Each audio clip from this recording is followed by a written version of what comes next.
Good day, economic students, and welcome to our online video lecture series. The topic of this video is the market model of oligopoly. We're going to be talking about things such as mutual interdependence among firms and the idea of cartels and the possibility of tacit or explicit collusion within industries. We'll talk about market share, we'll talk about dominance, we'll talk about incentives, and we'll talk about barriers to entry. Looking forward to investigating these and other topics related to oligopoly throughout the remainder of this economics video. So let's discuss the characteristics of a market model labeled oligopoly. So in the word oligopoly, you can see the same ending as the term monopoly. The monopoly is used to explain a market in which one firm is the industry. One firm represents the sole producer of and seller of a good or service for which there is significant demand and there are no close substitutes. Oligopoly has some similarities. Instead of having one firm dominating the entire industry, a few large producers dominate the industry. So think of a situation in which 2, 4, 6, 8 domestic producers control a market, or maybe 10 or 12 producers around the entire world control the market for a certain good or a certain service. So what type of product or service is the oligopoly producing, making available for sale?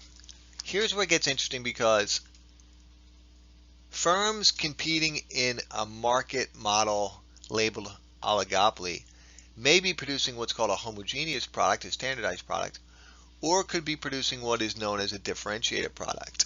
Let me give you an example of each so you understand exactly what is meant by this.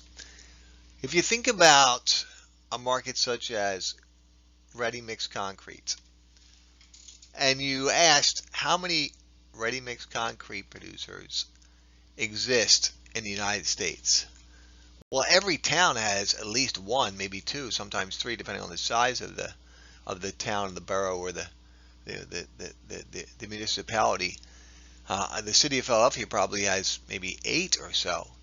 So you would think, man, across the United States, it doesn't seem as if ready-mix concrete is an industry we would label oligopolistic. But there's a unique feature about ready-mix concrete. It hardens in about 28 to 37 minutes, depending on the viscosity of the mixture. So when you look at a local market, such as just the city of Philadelphia, you would label that market an oligopoly, and the firms competing in the ready-mix concrete industry, that local industry, are producing basically the same product. It's a homogeneous product. As opposed to something like household appliances, there are only approximately 6 firms who produce and sell washers, dryers, dishwashers, refrigerators, gas stoves, those type of products. And obviously they attempt to distinguish their unique characteristics of their product by highlighting or accentuating the different aspects of their gadgets that somehow make their product offering superior to their would-be competitors. So that's one of the interesting aspects of studying oligopoly, is that the product could be homogeneous / standardized, or we could be investigating an oligopoly where there's only a few firms and they're producing what's called a differentiated product. Just gave an example of homogeneous oligopoly relative to the differentiated oligopoly. Let's move on to this important feature of an oligopoly that only exists in this market model. One of the key characteristics of analyzing a market model is discussion of and evaluation of how much control does each seller have over the price of the product or service it offers for sale. Remember studying pure competition, we defined the single firm operating in a purely competitive market as a price taker. The firm had no control over price. Then we evaluated monopoly, where the single seller producing a product in which there is no close substitutes has significant control over price. Not absolute control, still they would adhere to the law of demand, but significant control over the price. So a firm operating in an industry in which there are only a few players has some control over price. But here's the most important feature. This idea of what we call mutual interdependence. And the idea is pretty straightforward to explain, even though it sounds kind of complicated.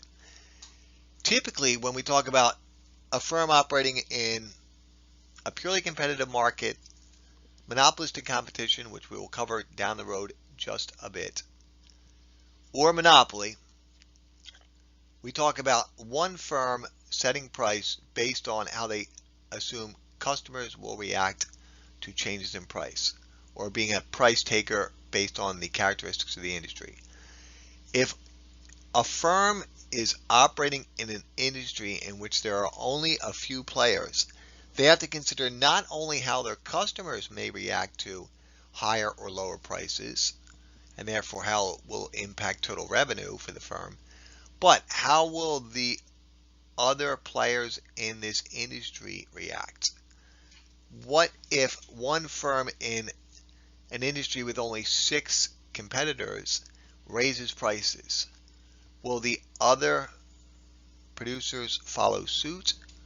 Will they stay pat at their current price? Would they even consider lowering price? So this idea of mutual interdependence is one of the key characteristics of the oligopoly model, and it will lead into our discussion of what's called game theory. So game theory is strategic behavior, and we'll compare game theory to other familiar strategic decision-making examples such as chess or bridge or some other type of game, like my dad used to play this game called Pinochle, where you had to think about not only what cards you were holding, but what cards the opponents were holding. Of course, poker is a good example of this.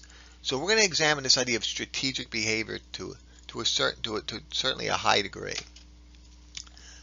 One of the last characteristics of the oligopoly market or market model is what we call barriers to entry.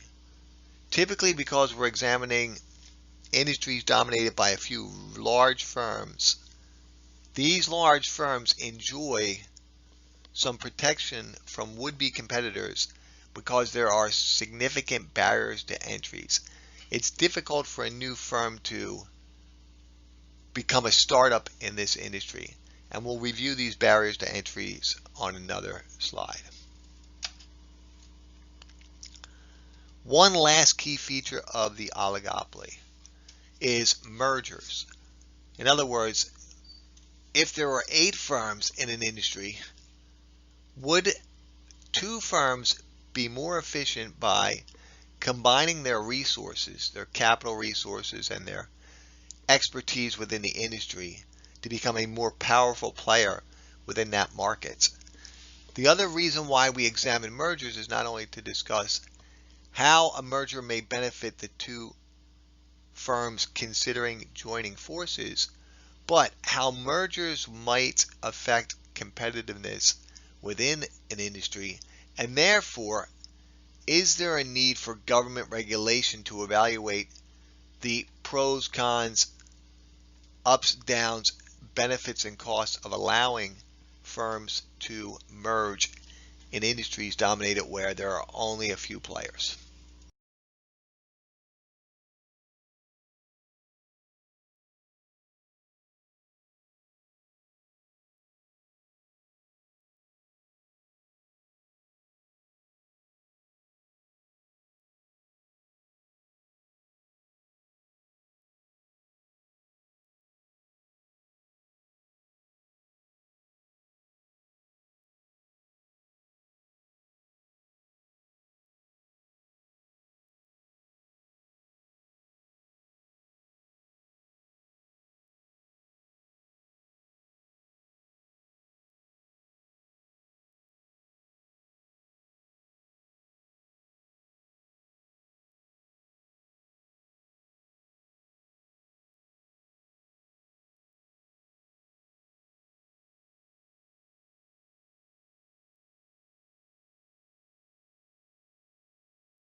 So again, using our Herfindahl, sometimes called Hirschman index, to calculate the concentration ratio of an industry, we simply take the sum of the squares of the market share of each firm in the industry to calculate the number.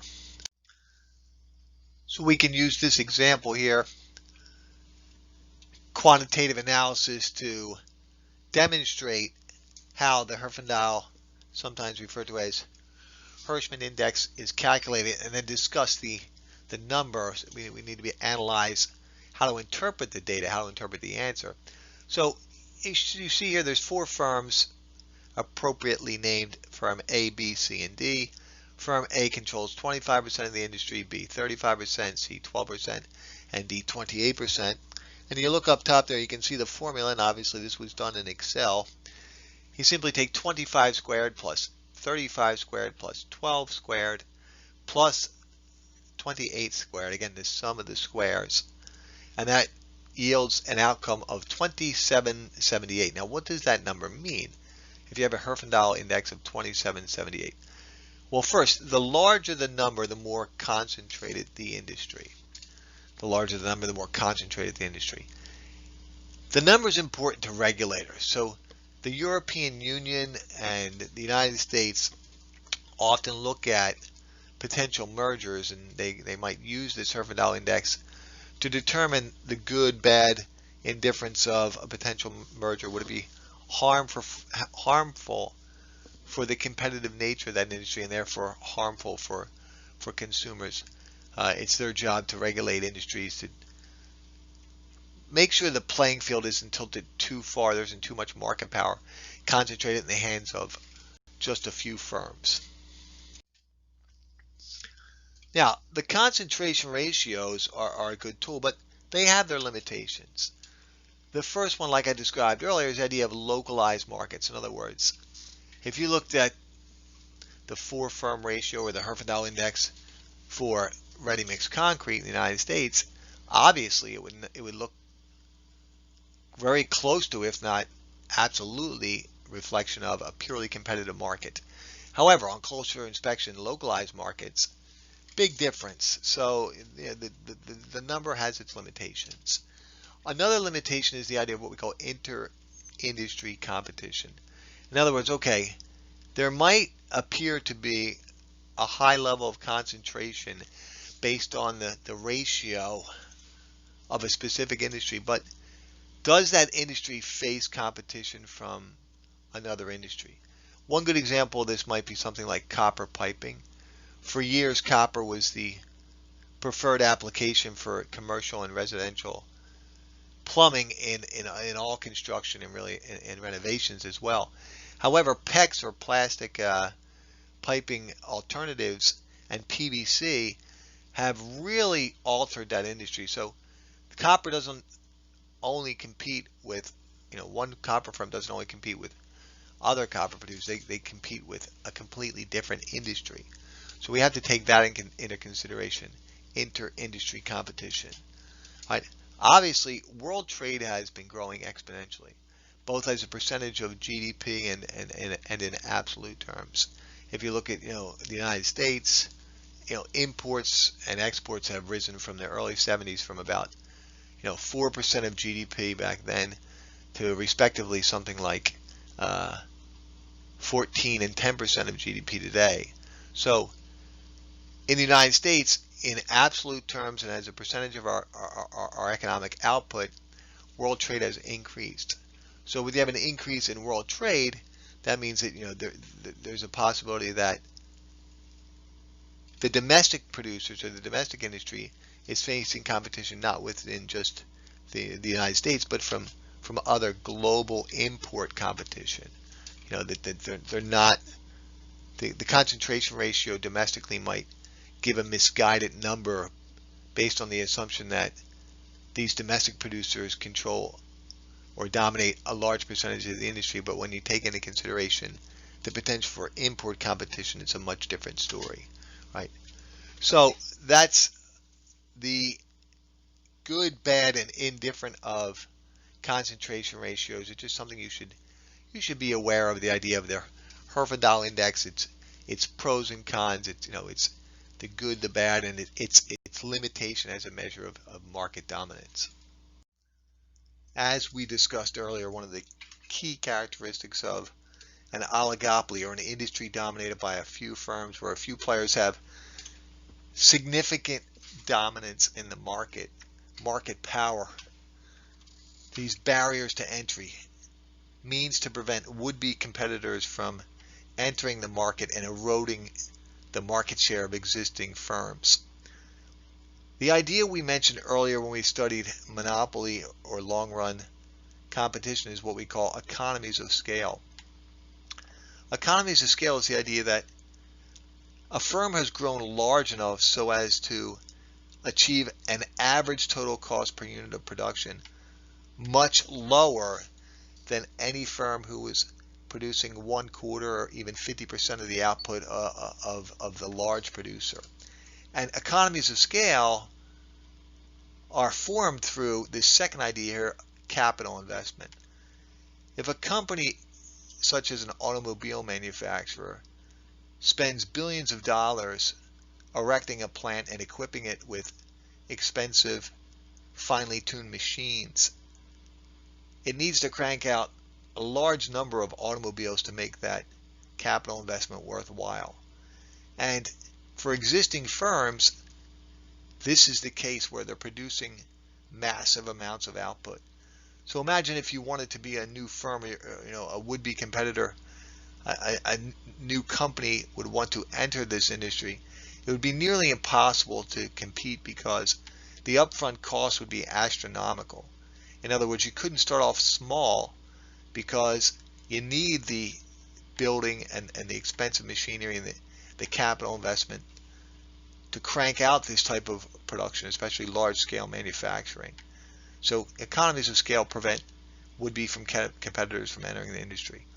Patents, control of licensing connected to the invention of or the development of a product or service. Or one good example of this is what we see in the pharmaceutical industry, where there are only a few large players because they have patents on many blockbuster drugs. Control of raw materials. If you think about a company like an Alcoa that produces aluminum, they own a large percentage of the world's bauxite, which is a necessary raw material.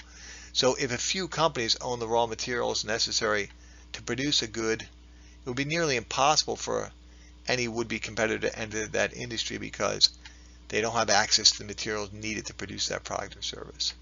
This next one, preemptive or retaliatory pricing. Again, we're going to talk about the mutual interdependence among firms existing in an oligopoly, but the existing firms can either, through choosing to price their product or service now at a certain level, which would make it challenging for new competitors to enter the market, or simply react to any new competition through pricing strategies to lower price to a point where the new firm isn't able to generate enough revenue to cover costs, even if the existing firms could voluntarily suffer short-run losses just to thwart new entrants into the market.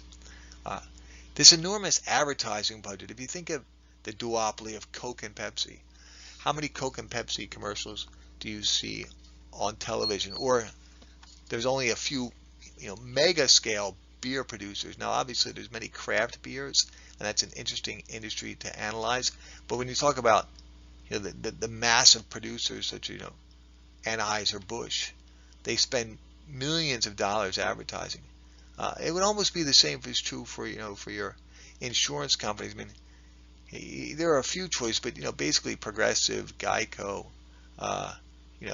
Liberty. You see their commercials over and over, and it's this enormous investment in advertising which gives them an advantage, and it would be challenging for a new competitor to enter that industry because where are they going to come up with the millions of dollars necessary to advertise to get the word out about their product or service?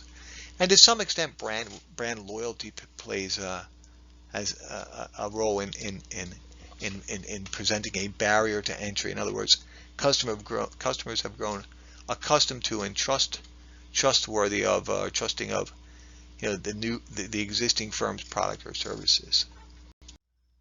We're now going to further investigate the important characteristic of oligopoly I mentioned earlier, this idea of mutual interdependence, the idea that one firm in an industry where there are only a few other competitors needs to evaluate or consider not only their pricing strategy in regards to how customers may react, but how will the other competitors within this industry react. So most of, or a lot of, a good deal of the pricing decision in these industries is based on what economists refer to as game theory. So remember, economics is a social science. We've emphasized this point many times. So game theory is really a study of how people interact with one another. So this is something that where what happens is we have these simplified models that we're able to build, and we'll demonstrate a few of these simplified models in a few moments down the road in this video. But these ideas, these mathematical models, they're used as a basis to observe, examine, and predict human behavior within certain assumptions. So this game theory is an interesting aspect of economics, particularly as it relates to oligopoly and this mutual interdependence of the existing firms within an industry. So this is a little bit of just the history of game theory. This idea is going back like thousands of years. Ancient writings and such. John von Neumann and Oscar Morgenson, 1944, they were famous for their book Theory of Games and Economic Behavior in the 50s. And maybe you've read or you've seen the movie A Beautiful Mind by John Nash. He was given a large amount of credit for how game theory applies to economic thinking. So game theory is something that economists, computer scientists, military strategists, coaches, right, and even biologists use just to analyze, make sense of, and predict behavior within their specific areas of studies and their expertise. Now that we understand some of the history and background of game theory, and we've looked at a few of the real-world applications, let's investigate game theory in more detail using the classic prisoner's dilemma.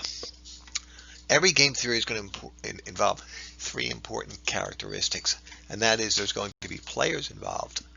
There will always be players involved. The second characteristic is that there will be strategies involved for the players, and then the third is that there will be payoffs, and we can usually see this in what's called a payoff matrix. Right? So in our scenario, we have two players, Rob, we'll call him Rob Red, and Gary Green. Right? Now these guys are criminals, and the way the prisoner's dilemma plays out is that these two gentlemen are guilty of two crimes. A more serious offense that happened approximately 2 weeks ago, and then a more recent event that happened today that's a minor crime. Right? Now the police have evidence on the minor crime, so there's no way they're getting off scot-free because they have the evidence on the minor crime. What the police are trying to do is separate them into separate cells, get them into separate cells, and get them to confess to the more serious offense, right? The more serious crime, right? So when we look at these guys, they got two strategies, and that is to say, they can either confess or they can not confess. Right? Those are their strategies. And then the payoffs, these numbers up here, these are their potential years in prison. Right? So we got our players, Rob Red, Gary Green. We got our strategies, don't confess or confess. And then of course we have our payoffs, and these are our years in prison. So let's first evaluate the payoffs. Right? So Rob Red doesn't confess, Gary Green doesn't confess. We have our 2-2 scenario. Both gentlemen end up spending 2 years in prison if they both keep quiet. Right? Now, Rob Red confesses, but Gary Green doesn't confess, Rob Red gets 1 year, bottom left there, and Gary Green gets 15 years. He goes up the river for 15 years. Right. On the other hand, we could have Gary Green confess and Rob Red not confess, doesn't confess. Right. Rob Red gets 15 years and Gary gets 1 year. Gary Green gets 1 year. Or they could both confess, bottom right here, both confess.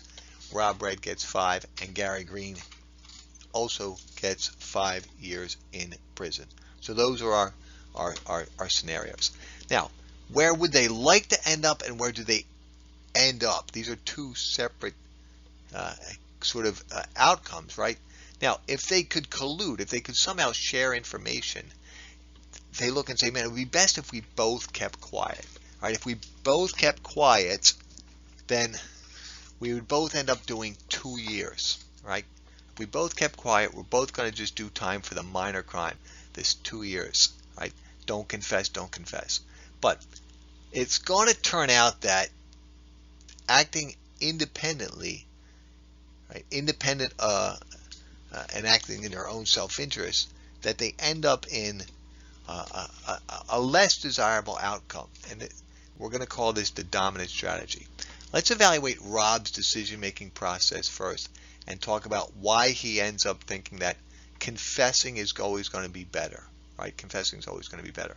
So look and say, okay, Rob says, all right, if I don't confess and Gary doesn't confess, I get 2 years.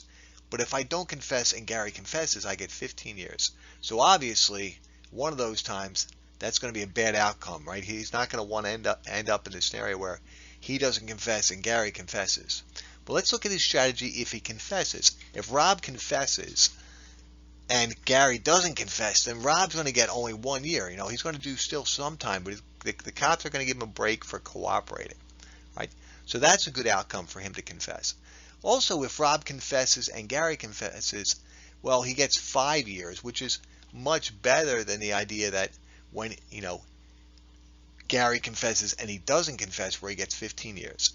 So Rob's sort of going to play his hand forced into this bottom right scenario. Now, of course, Gary's facing the same decision-making process, right? And that is to say that Gary's thinking, all right, if I don't confess and Rob doesn't confess, yeah, that's great, I'll get 2 years. But if I don't confess and Gary's over there singing like a canary, I'm going to get 15 years. He's going to get only 1 year, right? I'm going to be up the river. I'm going to be in prison for 15 years. So again, Gary's thinking my dominant strategy here is always to confess, because if I confess and Rob doesn't, I only do 1 year.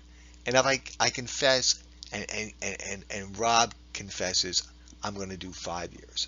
And this is what we're going to find out, is that, you know, acting in their self-interest, they end up in this, we would say, less than perfectly desirable outcome, and we're going to call that the dominant strategy. Now, dominant strategy because it's better for each man, because when you think about their, you know, the worst case scenario, they're going to be sort of forced into this decision. So this square down bottom on the right, 5 years for each man because they both confess based on what we've identified as their dominant strategy. 5 years in prison for Gary Green and 5 years in prison for Rob Red. That's going to be what economists refer to as the Nash equilibrium. And the tendency for each participant acting independently to end up in, you know, the less than perfect scenario, acting in their own self-interest. Let's extend our understanding of game theory just acquired from the prisoner's dilemma to an economic example of a duopoly where two firms dominate the industry. So we're going to have the same three characteristics of our game theory. We're going to have players. In this case, we're going to have a company called Rare Air and a company called Uptown. We're going to have strategies. Both companies have choice to make their pricing strategy, and one is a high pricing strategy, the other one is a low pricing strategy. And there's also going to be outcome, payoff matrix. Remember, all Game theory scenarios involve players, strategy or strategic behavior, and payoff matrix. Right?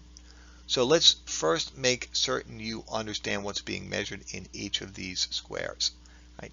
So the orange triangles in squares A, B, C, and D represent potential profit for Uptown. Right? Uptown is listed on the vertical there. They are the orange triangles. Now I know that's not quite orange, but we're going to go with orange, right? And therefore, rare air are the lime green triangles in each of these blocks. A block, B block, C block, and D blocks. Now just to make sure you understand, right? In block B, where Uptown chooses a high pricing strategy, at the same time rare air chooses a low pricing strategy, we would expect Uptown's profit to be 6 and rare air's profit to be 15. In block C, where Uptown chooses a low pricing strategy and rare air chooses a high pricing strategy, we would assume Uptown's strategy profit would be 15 and rare air's profit will be 6. Right? So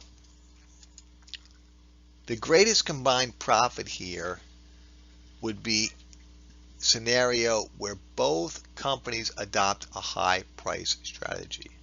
Right? Both companies adopt a high pricing strategy. Notice if you add up the numbers in each of the squares, right? 12 and 12 is 24. That's the highest combined profit because B and C only yield a profit of 21. And obviously it's a little unbalanced. And D only yields a total profit of 16. So the greatest combined profit is if each companies adopt a high pricing strategy. Now remember, there's this mutual interdependence in an oligopoly situation where both companies decide their pricing strategy not only on how their customers will react, but how their competitors will react.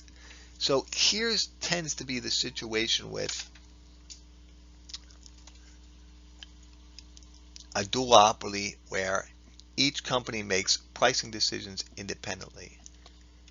If they started off at square A or block A, they were both making a profit of 12, there's independent incentive for each company to lower their price.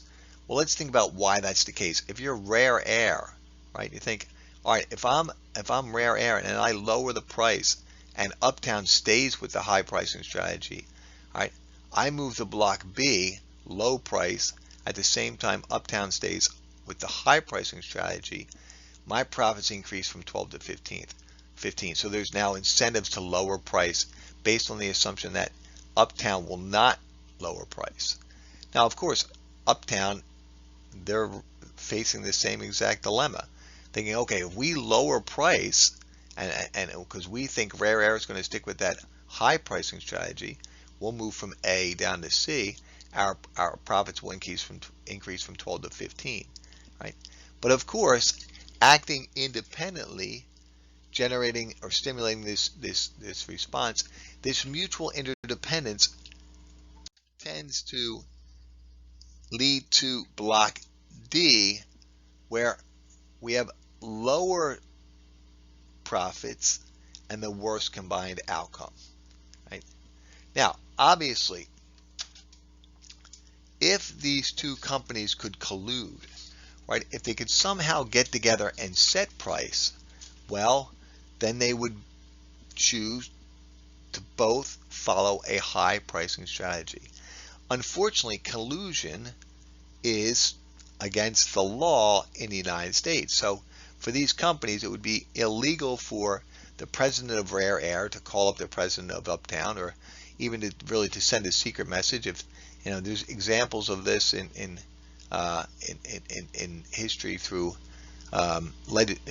regulation. We've discovered situations in which companies have done this, whether it's tacitly or just blatantly decided to collude on prices, right? But obviously, it would be in their best interest if they could both adopt a high price strategy, because they would maximize their profits. But here's the problem: even if they came to some agreements that stated, okay, were both going to stick with this high pricing strategy, there would be this incentive to cheat. Because if Rare Air was convinced, hey, Uptown is going to stick with that high pricing strategy, they really think we're going to keep our word, then they have incentive to cheat and try to move from A to B. And obviously Uptown is going to have that same incentive, and then we would end up back at square D. So it's interesting when you analyze the pricing strategies of a duopoly, and you think about this mutual interdependence and how in the real world we end up at a situation where acting in their own self-interest, they will end up at adopting a low pricing strategy. But this isn't always the case. You have to evaluate this in more detail on a case-by-case basis. But this gives us some good background into an understanding of, number one, players, strategies, and outcomes. Number two, how they tend to mutually adopt independent strategies in an effort to maximize their profits, leading to less efficiency. Number three, the idea that if they could collude, they would and set higher prices, but there's also incentive to cheat within that arrangement. So what's becoming clearer in our study of oligopoly is this idea of the role of mutual interdependence among companies competing in an industry where there's only a few large players who control the market. And the idea that pricing decisions are not made independently.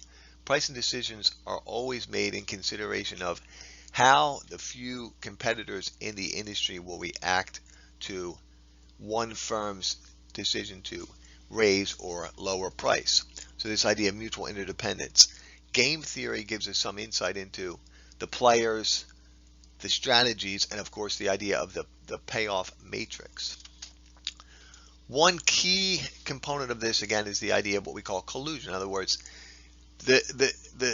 we'll say incentives for companies to get together and collude to set price, to price fix, so as to achieve a profit above and beyond what would occur if each firm in the industry would set prices independently.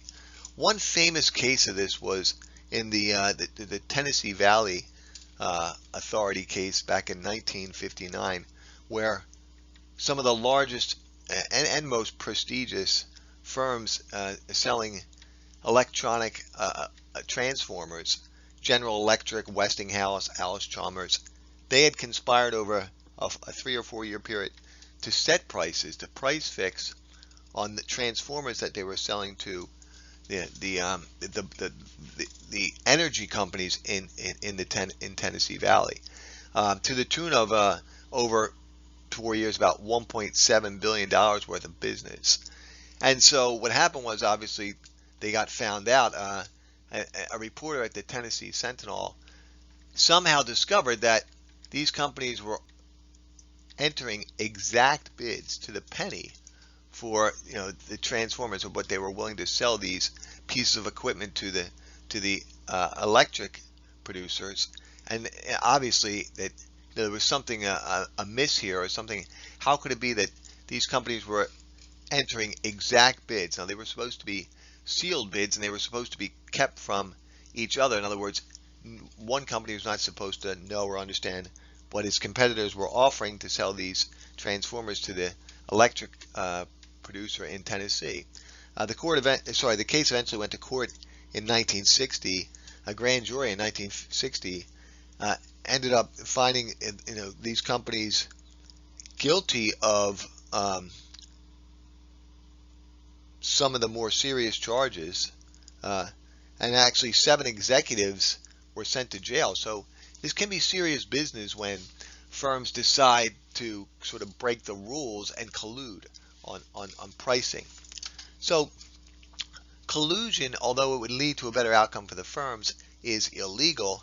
But one interesting aspect of collusion is this idea of what we call incentive to cheat. So another example of what we would call an organized oligopoly is OPEC, right? The Organization of Petroleum Exporting Countries.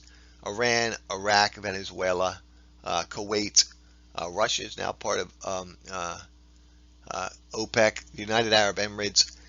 They do not have to live up to or deal with the regulatory mandate of a body such as the European Union or a regulatory body of the United States. They outwardly, can set price. In other words, these countries can determine to raise the price of oil by cutting production. Cutting supply will raise price. But here's the problem: even in a situation in which you have an outward, stated goal of raising prices through collusion, there's what economists call incentives to cheat. So let's just take the countries we mentioned: Iraq, Iran, Kuwait, United Arab Emirates, Venezuela, and Russia. Let's assume we're just looking, there's more members of OPEC, but let's just look at those big players for the moment. And we'll say they all agree to cut production by 15%. By cutting production within their domestic industry of oil production by 15%, reduce the production of barrels of oil by 15% on a daily basis. This will reduce supply and drive up prices. But one player, let's just say the United Arab Emirates, might have incentive to cheat. In other words, say, well, if the rest of those countries are going to cut production, if I increase production, I'll sell my oil at the now higher price. Well, obviously, the cat's going to be out of the bag, so to speak. All players, all countries would have this incentive to cheat. This is where Nash introduced what he called the Nash equilibrium. John Nash, of A Beautiful Mind, both the book and the movie, maybe you have seen those. He introduces the idea that collusion or price fixing won't last long because individuals like the prisoners in the prisoner dilemma, or two companies like the Rare Air and Uptown example, and even these countries in the OPEC Organization of Petroleum Exporting Countries, they have incentive to cheat on agreement, which will lead to, in the longer run, a less than perfect outcome for all parties involved. When we examined pure competition monopoly, we offered one pricing strategy for a purely competitive firm based on the idea that each firm operating in a purely competitive industry was a price taker. Then when we talked about the single seller monopoly, assuming that the monopolist could only sell their product at one price, they couldn't price discriminate, we offered one model. We discussed a different model if the monopolist could price discriminate. But there's some complications when trying to analyze pricing strategy in the short run for one firm operating in an industry dominated by a few big players. So when we talk about the oligopoly, we economists offer three different models on pricing strategies in the short run. In other words, if we try to explain how will one firm competing in an industry where there are a few big players which control the market decide on pricing strategy, there are three different models that economists offer to explain this situation. Now, it could be that in reality, the pricing strategy is a combination of one or more of these particular models. So we're going to offer what's called the kink demand curve. We'll demonstrate that graphically. Then we'll talk about collusive pricing. And when we talked a little bit about collusion already, so we'll a little further discussion on collusive pricing. And finally, we'll talk about what's called the price leadership model. So why is it that we need three different models: the kink demand model, the collusive pricing model, or the price leadership model, to explain an industry dominated by a few big players and examine and investigate the pricing decisions of one firm in that industry? Well, we already mentioned these. One is the idea that diversity of oligopolies. In other words, sometimes we're analyzing an oligopoly where there's a standardized product, and sometimes we're analyzing an oligopoly where there's a differentiated product.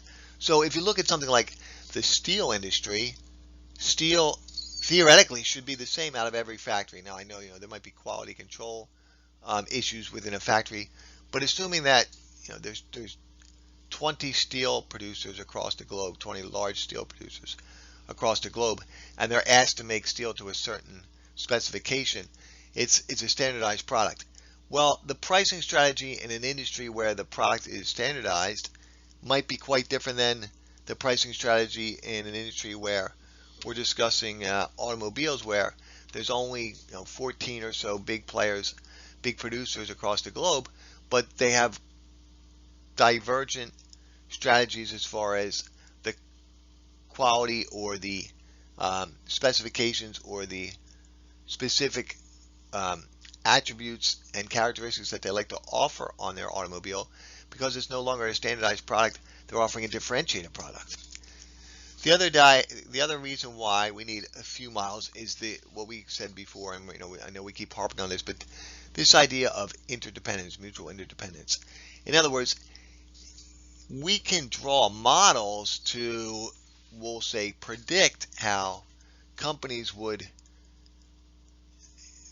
decide on pricing strategy based on their assumed competitors' reaction to their pricing strategy. But remember, these are assumptions, so there's a significant amount of complication involved with this mutual interdependence. So let's introduce the first model, which attempts to explain how a single firm operating in an industry dominated by a few large players decides to set price. This is called the kinked demand curve, this model of oligopoly on how one firm decides to set price in the short run based on the assumption that there are only a few large players in the industry. And another really important assumption is up top here, non-collusive oligopoly. And the idea is straightforward, the idea that this industry, there's no opportunity or incentive for the firms to collude on price. They're not price fixing, they're not cheating. So when we talk about the strategies here, the first idea is this, that if the firm lowers price, it would assume that its rivals will match any price change as far as downward pressure on price. So just use simple numbers. If each firm was selling their product for $100 and firm A decides we're going to drop our price to $90 to try to sell more, well, if there are 4 firms in the industry, firms B, C, and D would simply lower their price to $90 as well, and they would all be made worse off. Now, the other idea, which is important, is something we discussed earlier, the idea that economists assume that at this particular price, the demand for the product is inelastic at prices lower than the existing price. Now, remember, when demand is inelastic, lowering price decreases total revenue, because if demand for a product is inelastic, price and total revenue move in the same direction. Therefore, lowering price lowers total revenue. So therefore, you think, okay, there's no incentive for this firm then to lower price, because why would they do so if they're going to decrease their total revenue, and their price decrease would also be matched by the potential rivals. Now, what about ignoring, but about raising prices? We also assume that if one firm, again, firm A, decides to raise its price from 100 to 110, that the other firms would simply ignore their price change, because they could obviously steal market share from firm A if customers all of a sudden evaluated firm A's price as 10% higher than their existing price of $100. So we would assume that any increase in price that firm A is considering would be ignored by its rivals, right?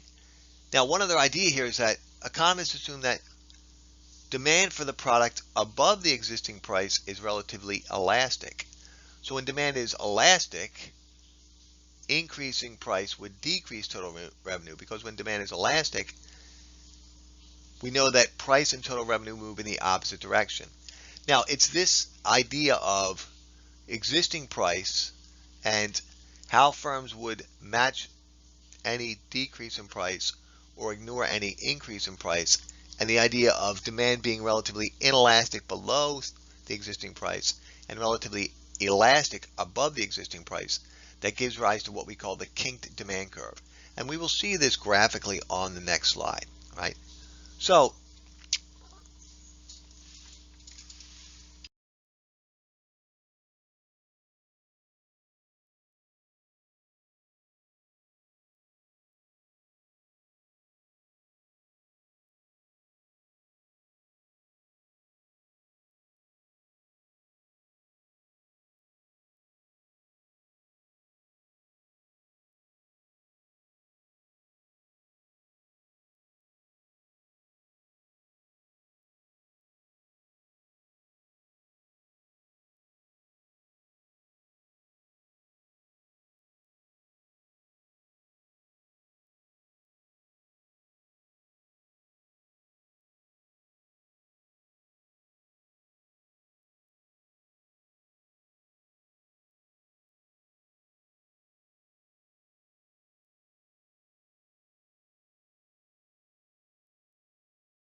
So what economists believe is that because rivals tend to follow any price decrease from a current price 100, thinking about reducing price to 90, firms B, C, and D would follow rivals down the price scale, but that would make all firms worse off.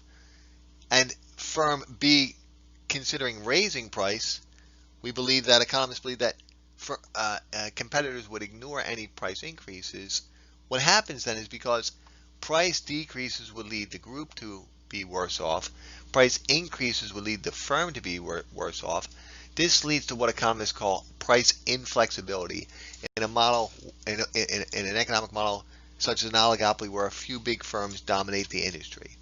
So let's evaluate this idea graphically. Let's explain the ideas introduced on the previous slide about why prices are inflexible in an industry dominated by a few firms as explained by the kink demand model using graphical analysis. So the current picture on the left is a graph students should already be familiar with. This looks like the situation where we have a monopolist where one firm dominates the industry, right? So there's quantity of output is measured on the horizontal axis. Price is measured on the vertical axis. The monopolist faces a downward sloping demand curve. The idea that if they want to sell more, they have to lower price. And the idea that they will always set price in the elastic region of the demand curve. Right? And the relationship between MR and marginal revenue and marginal cost. Marginal revenue is the additional revenue that the firm receives from producing and selling the next unit of output. Now, marginal cost is not yet represented on this graph. We will discuss that in a moment. But we know that the firm always equates MR to MC to determine quantity of output that will maximize profit or minimize loss in the short run. Let's now introduce a second demand curve and marginal revenue curve. Notice that D2 intersects D1 at a specific price, right? So that's the existing price in the market, right? And likewise, MR2 intersects MR1 at a specific point on the graph. So what we've done here is we have effectively made partial demand curves explaining pricing decisions of one firm in an industry where there are a few big players. And what we discussed was the idea that if firm A decides to lower price, then its rivals would match that price decrease. So on the right hand side you see that we've constructed part of the demand curve D1. So that's the demand for this product at any price is lower than the existing price. Rivals would ignore any price increases, right? So now we have constructed this second portion of the demand curve, and you can see that it's not a linear demand curve as we are typically used to. It has a kink in the curve, representing the point of inflection is the current price, and understanding that rivals would follow any decreases in prices. So firm A decides to lower the price, firm B, C, and D would follow suit. If firm A increases prices, the rivals would simply ignore that price increase. Take note of the shape of the demand curve below and above the point of inflection. Notice that the demand curve below the point of inflection, labeled D1, that section of the demand curve, is relatively inelastic. And we know that demand and total revenue move in the same direction when demand is inelastic. So therefore, lowering price would lower total revenue for this firm.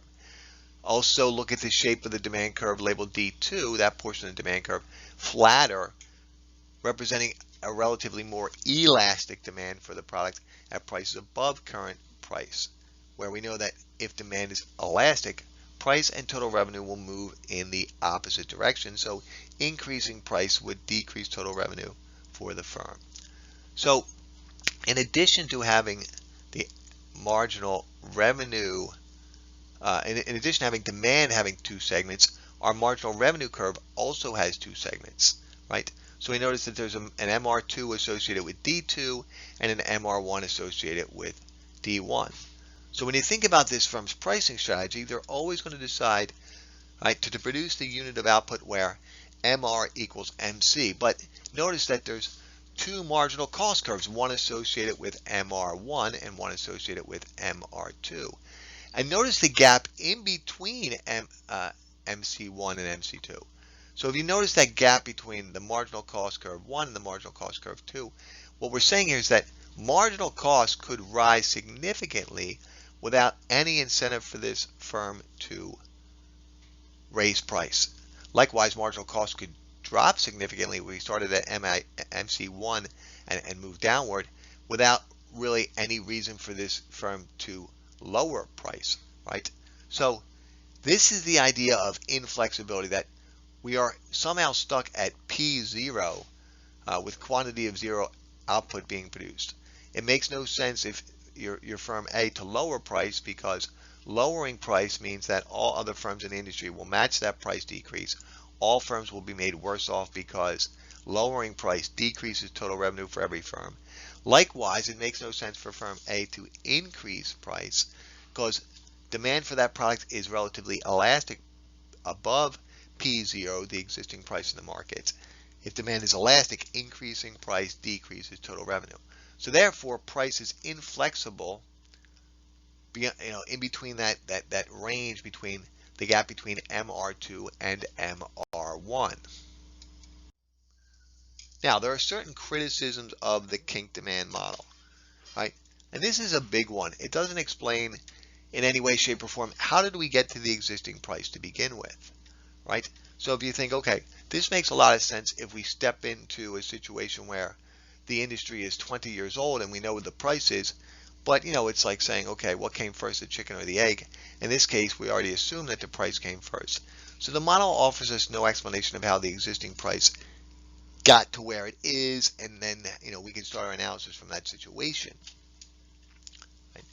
Now, the other criticism is probably more, we would say, valid, and it's that it turns out that when we statistically analyze oligopolies acting in the real world, prices are rigid, but they're not as rigid as the model predicts.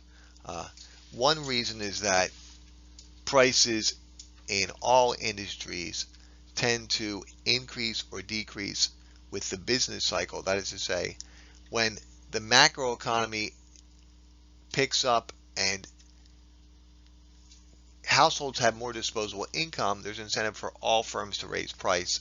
And that during recessions, when household income declines because unemployment rises, there's incentives for firms to lower price. So we're going to introduce the second model, which explains a firm's pricing decision in an industry dominated by a few large players, the collusive price model. However, we're going to use an interesting example. We're going to talk about the Organization of Petroleum Exporting Countries and the cartel of OPEC, and how OPEC will make pricing decisions to maximize the profits that these countries receive from producing and selling black gold, Texas tea, oil, So what we have here is a chart of oil production across the globe. So globally in 2019, the world production of oil was nearly 81 million barrels per day, and this shows you how this breaks down per country. The United States is the world's largest oil producer at over 15 million barrels of oil per day. So let's look at Saudi Arabia, Iraq, Iran, United Arab Emirates, Kuwait, Venezuela, Nigeria, and Angola. Those all have the acronym OPEC, OPEC, after their countries' names, Organization of Petroleum Exporting Countries. Now, there are other nations which are members of OPEC. Collectively, OPEC controls 42% of the world's output of oil. 42% of the world's output of oil. Now, if you look at column 3, Russia, or row 3, I should say, row 3, Russia is the world's third largest oil producer at nearly 11 million barrels per day. And although not technically part of OPEC, we would say they're OPEC sympathizers. In other words, Russia's output decisions usually moves in lockstep with OPEC. Now, there was a breakdown of this agreement in early of 2020 when OPEC and Saudi Arabia got into a spat, and uh, and it really had a huge impact on the world oil market, because you can see that Saudi Arabia is number 2 as far as total production, and Russia is number 3 as far as world production. But generally speaking, Russia decides on its output decisions. It makes output decisions usually based on the strategy that OPEC has decided to follow. All right. Now, one more thing, and this is not related to the economic analysis, just a general observation. If you look at the last column there, it shows you oil production per capita. So this is the numbers are a bit dated, or 2017, but billions of barrels per day per million people. I like to compare United States and Saudi Arabia. United States, right? Although the United States produces 15 million barrels of oil per day, or just over that number, and when you break it down per capita, dividing oil production barrels per day per million, it works out to be just under 36,000 barrels per million, as opposed to Saudi Arabia, nearly 25,000 barrels per million. So obviously, Saudi Arabia is a far less populated country than the United States. So when we look at a cartel and we say, okay, how would a cartel, how would a collection of firms, in this case countries, decide on output and pricing? It would effectively resemble what we call a monopoly, right? So think of this: all the countries collectively decide on outputs, and therefore can control price by deciding what level of production would maximize profits. So if you think of all of the countries in the Organization of Petroleum Exporting Countries collectively deciding to cut output in an effort to maximize production for all participants in OPEC, and if we assume that Russia tends to join forces with OPEC, we can effectively assume that the cartel will operate as a monopoly. So what do we understand from monopoly, right?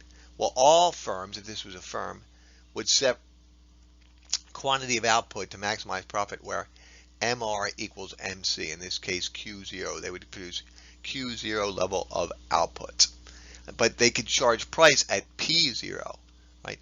So effectively what they're doing is they're guaranteeing an economic profit, that rectangle, lime green rectangle, right, that says economic profit, by curtailing production and restricting output. So if a cartel is able to do this, obviously each country enjoys economic profit, and these economic profits can continue for the foreseeable future. Now, the only issue is something we mentioned earlier, the idea that there is incentive for each member of the cartel to cheat. Beyond OPEC, which can outwardly cut production and set prices without any legal obstacles, there are examples of covert collusion where companies explicitly or tacitly decided to fix prices. In 1993, there was a collusion case among dairy companies, and they were convicted of rigging bids for milk sold to schools. This happened again in 1996 in a different industry. American agribusiness Archer Daniel Midlands, 3 Japanese firms, and a South Korean firm all conspired to fix worldwide prices and sales of livestock and feed additives. So there are examples to collusion. Obviously, in the non-OPEC example, companies conspiring to fix prices face court challenges and obviously ramifications for when and if they get caught, right? So, but let's assume that their companies could come under these tacit agreements on collusion. In other words, they could somehow conspire to fix price without outwardly stating that they were doing it. There's still some obstacles, and the first one is simple economics, the idea that each firm faces different demand for their specific product and then different cost structures within their firm. So what price might work for one firm might not work for another firm. So when the example of the Archer Daniel Midlands, maybe the Japanese manufacturers of or producers of livestock feed additive might not face the same cost structure as the American firm Archer Daniel Midland's. Now, the number of firms, obviously, the more people that you need to keep a secret, the more challenging it is, or the more players you need to sort of go along with the agreement, the more difficult it is to keep that agreement intact or to keep it from crumbling. It's like when people say that they don't believe that the United States landed a human being on the moon. Well, at the time of NASA, there was something close to 375,000 Americans working on the space program. So the more firms involved with the decision-making process and the agreement, the trickier it is to keep that agreement intact. The next one is something we already mentioned, the idea of cheating. Right? There's always that incentive for one firm who promised to follow the pricing strategy would lower the prices in an attempt to steal market shares from their competitors. And then a recession, right? In other words, all companies have a certain strategy during economic booms. During economic bust, it's sort of like, every man for themselves type of approach where companies are going to cut costs and look for ways to remain profitable or at least reduce losses during an economic downturn. All right. Another issue is this idea of what we call potential entry of new participants. Depending on the barriers to entry and the strength of those barriers to entry, it might be challenging for the existing firms to prevent a new firm from entering the industry. If you look at a case like Comcast and Verizon, they have a pretty significant barrier to entry because the FCC only allows a certain number of companies to offer broadband internet service in specific areas. Right? But if you look at what happened with the reallocation of the spectrum for the wireless, Verizon and AT&T had sort of a duopoly and charged higher prices in the wireless phone industry for a while, and then when the FCC reallocated the bandwidth, you saw companies like T-Mobile make strides and charge much lower prices and offer customers better deals, and then you saw prices come down because a new entrant had now sort of ruined the tacit agreement that AT&T and Verizon Wireless had when it came to the prices they charge for customers.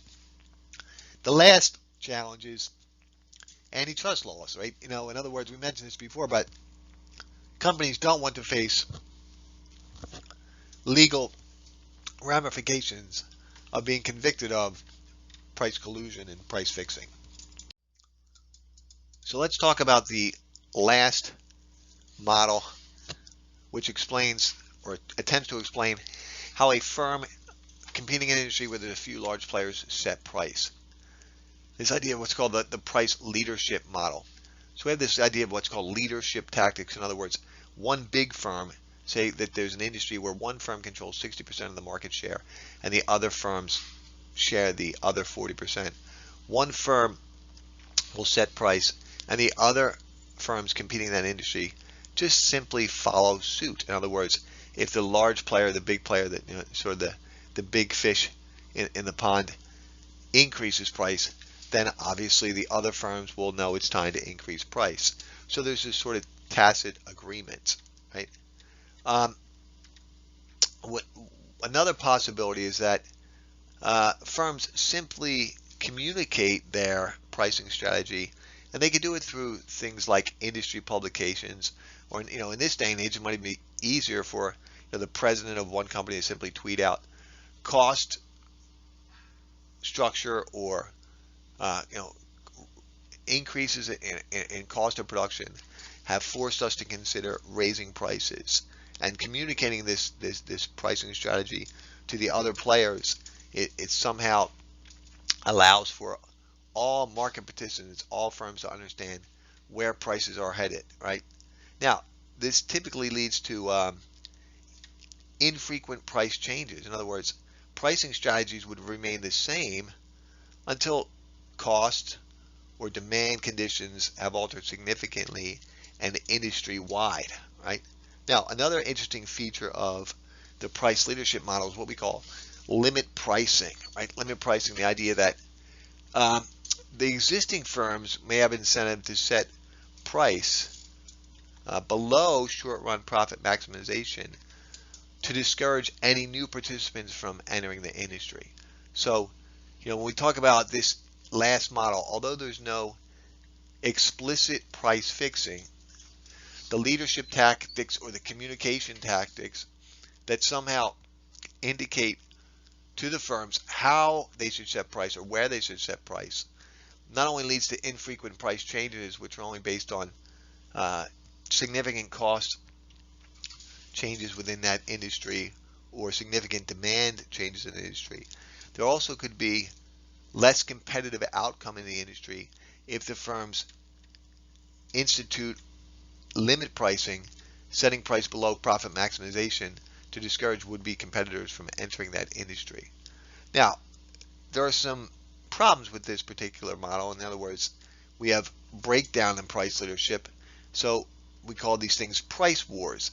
If you take the breakfast cereal industry, Kellogg's is the big player, right? So when Kellogg's sets price, the other firms sort of follow suit. But when demand for breakfast cereal started to wane, all of a sudden the other firms decided to go their own way, sort of, survival of the fittest, attempting to retain whatever market share they could in the face of dwindling demand for their product. So price leadership sounds good, all well and good when the industry is thriving, but when each firm in the industry is just attempting to survive, tend to have breakdown in price leadership leading to price wars. One of the key characteristics of an oligopoly, especially an oligopoly in which the firms are producing a product which is differentiated, is a high degree of advertising. So firms advertise to make customers aware of their product or improvements of their product or new offerings. So advertising is prevalent in an industry known as an oligopoly where a few firms dominate that particular industry. Now, advertising and product development can in many ways be more effective than pricing strategies at keeping would-be competitors on the sidelines, because existing firms in an oligopoly typically have deep pockets, have significant resources where they can use these resources to advertise their existing products or to develop new products, which makes it challenging for any new firms to enter that industry. So some of the effects of advertising are positive, some of the effects of advertising not so positive. Let's talk about the good before we evaluate the bad. First, advertising reduces the time between customers searching for a product and when they find that product. It informs potential customers of the existence of a product. That's obviously a positive for consumers. The other idea is that certain products and services may not be made known yet to customers. So just making consumers aware that these products exist. So both of those would increase utility for the consumer, the happiness, satisfaction, gratification, because they're acquiring a product that they didn't know existed or weren't aware of the improvements, or they're reducing the time in which they need to find a product which suits their needs and they discover the product. Now, one of the other potential advantages or positive effects of advertising is that if advertising increases demand for a product, and that's obviously the goal of advertising, then output should increase, output of production. So if all firms increase output, potentially that could lead to lower cost of production. Lower cost of production means more efficient use of resources. So in some ways, advertising offers positive effects. Unfortunately, not all of the effects of advertising are positive. We already know that a good degree of advertising is simply there to manipulate us, right?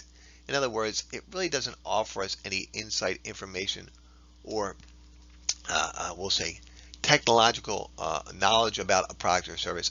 It's just there to influence our decision to purchase that product or service, right? So that's most likely a negative, right? The other problem is that a lot of advertising is simply self-canceling. In other words, if you look at beer companies and soda companies and car companies, even car insurance companies and banks. You see an ad for one, you see an ad for the other. It's like, okay, well, this company said they'll give me 20% off. This company said they'll give me 15% off. This company's having a sale. That company's having a sale. This company's having a discount. That company. So it's just simply self-defeating or self-canceling, which is also a negative effect of advertising. Let's talk about oligopoly and efficiency. Remember when we started our study of the theory of the firm and we discussed pure competition, we emphasized the idea that it was important to compare and contrast the efficiency that is achieved in a purely competitive model and compare that and contrast that to what happens in these imperfect models of competition, of monopoly, oligopoly, and monopolistic competition. So first, a quick review of productive and allocative efficiency. Right? Productive efficiency refers to producing a product using the least cost method of production, using the fewest economic resources necessary to produce a product or provide a service. Obviously, economics is all about doing the best with the least. Economics, by very definition, is how do we maximize satisfaction of economic wants, understanding that these resources of land, capital, labor, and the entrepreneur are scarce relative to our wants and our desires. So productive efficiency is obviously a huge goal for any economy, to not waste resources. Allocative efficiency is a little trickier to explain, but we've gone over this several times. It's the mix of output that maximizes society's happiness. So in other words, when you look at total production of outputs, are we allocating resources to produce the quantity of goods and services in the amounts that maximize society's happiness? And so when we looked at pure competition, we said in the end price equals marginal costs and price equals minimum average total cost. So when price equals marginal cost, right, the next resource necessary to produce that product is used, and we don't overuse resources. So resources are therefore available for other production, therefore we achieve allocative efficiency. And because in a purely competitive industry, price equals minimum average total cost, each product is produced using the least cost method of production. Well, neither of these exist in an oligopoly, right? Neither of these exist in an oligopoly. All right, if you think about what happens is that an oligopoly tends to be somewhat like a monopoly in that they share monopoly power. And if you think about what happened in a monopoly, the reason why a monopoly enjoyed economic profit in the long run is that they would restrict output, right? They would restrict output. So by restricting output, the monopolist earned an economic profit. Now here's the interesting thing when you talk about an oligopoly. In many ways, economists think that oligopoly is actually less efficient than monopoly. Because if we have a monopoly, two things are possible. One is that the monopoly has grown so large, if it's the sole producer of a product, that they're achieving economies of scale. So if you think about dividing that industry into 6 different firms, each firm producing 1/6 of the output, none of those firms are now achieving the same level of economies of scale as the giant producer, which is a concern, right? That can be a problem. The other issue is that monopolies are many times regulated, or at least watched by the regulators to some extent, but so are oligopolies, right? Now, some qualifications here is the idea that, even though oligopolies are less efficient, right? Well, there's a couple things going on.